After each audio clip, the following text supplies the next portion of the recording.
అందరికీ నమస్కారం అండి. వెల్కమ్ టు శ్రీరామ్ వాస్తు మరియు జ్యోతిష్యానికి స్వాగతం అండి. ఈరోజు మనము బూడిద గుమ్మడికాయను ఎలా ఉపయోగిస్తే మన జీవితంలో అన్ని విధాలుగా లాభము, శుభము, అదృష్టం కలుగుతుందో ఇప్పుడు మీకు చెబుతానండి. ముందుగా మన ఇంట్లో ఎప్పుడైతే నెగిటివ్ ఎనర్జీ అనేది మన ఇంట్లోకి వస్తుందో ఏ పని ముందుకు పోదండి. డబ్బు కాడ ఎంతో ఇబ్బంది జరుగుతుంది. మరియు మనకు ఎంత డబ్బు తెచ్చినా కూడా మనకు బరకత్ అనేది ఉండదండి. తరచూ ఇంట్లో అందరికీ గొడవలు అవుతాయండి. బయటి వాళ్ళతో కూడా గొడవలు అవుతాయండి.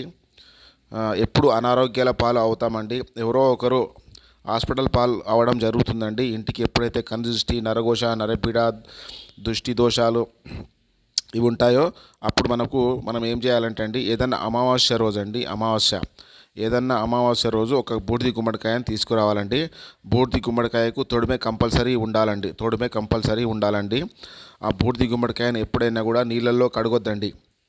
చాలామంది చేసే ఒక చిన్న మిస్టేక్, బూడిద గుమ్మడికాయను ట్యాప్ వాటర్ కింద పెట్టి మొత్తం కడిగేస్తారు. దానికి ఉన్న బూడిద మొత్తం వెళ్ళిపోతుంది. లేదండి, న్యాచురల్గా ఉండాలి.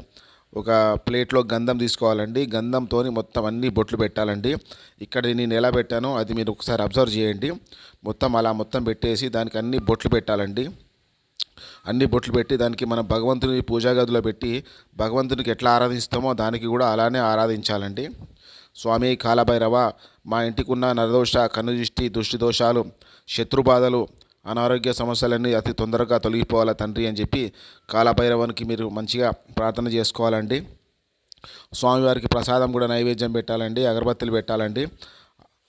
తదుపరి ఆ బూడిద గుమ్మడికాయను ఒక్కసారి చేతిలో పట్టుకొని ఎవరితో మాట్లాడకుండా ఇల్లంతా తిప్పాలండి. ప్రతి ఒక్క రూమ్ తిప్పాలండి. మన స్టవ్ ఉంటుంది కదండి, కిచెన్లో స్టవ్ ఉంటుంది కదా, ఆ స్టవ్ చుట్టూ కూడా ఒకసారి రౌండింగ్ తిప్పాలండి. ఎట్లా క్లాక్ వైజ్ తిప్పాలండి, మళ్ళీ యాంటీ క్లాక్ వైజ్ తిప్పాలండి. తిప్పి తీసుకెళ్ళి బయట మనకు ఏదైతే గుమ్మం ఉంటుందో, ప్రధాన ద్వారం పైన మనము ఈ బూడిద గుమ్మడికాయను కట్టేసేయాలండి. కట్టేసి ప్రతిరోజు ఓ 2 అగరబత్తీలు ఆ బూడిద గుమ్మడికాయకు మనం కంపల్సరీగా చూపెట్టడం చేయాలండి. అట్లా చేస్తే మనకి ఇంటికి ఉన్న నరఘోష, దృష్టి దోషాలు, ఈ శత్రు బాధలు, అనారోగ్య సమస్యలు, ఆర్థిక ఇబ్బందులు ఏవి ఉన్నా కూడా మనకు ఒక వారం రోజుల్లో మీకు ఫలితం అన్నది తెలుస్తుందండి. కొంతమందికి 1-2 రోజులలో కూడా తెలుస్తుందండి. కాకపోతే మినిమం వారం రోజులు మాత్రం కంపల్సరీ తీసుకుంటుందండి. మీ ఇంటిపైన బాగా శత్రువుల కన్ను ఎక్కువగా ఉంది, లేకపోతే దృష్టి ఎక్కువగా ఉంది, మీ ఇంటిపైన చాలా మీరు ఇబ్బందులు పడుతున్నారంటే అప్పుడు మీకు టైం ఎక్కువగా తీసుకుంటుందండి. అప్పుడు గుమ్మడికాయ మ్యాక్సిమం డ్యామేజ్ అయిపోవడం జరుగుతుందండి. ఎప్పుడైతే గుమ్మడికాయ డ్యామేజ్ అయిపోతుందో ఒక కుళ్ళిపోతుందండి, అందులో నుంచి వాటర్ ఫాలింగ్ వస్తూ ఉంటుంది కిందికి. అప్పుడు ఖచ్చితంగా ఆ గుమ్మడికాయను తీసి మళ్ళీ కొత్త గుమ్మడికాయను ఆ ప్లేస్లో మీరు ఏదైనా అమావాస్య రోజు మీరు దాన్ని కట్టుకోవడం ప్రయత్నం చేయాలండి. అప్పుడు మీకు విజయం అనేది కంపల్సరీగా వస్తుందండి.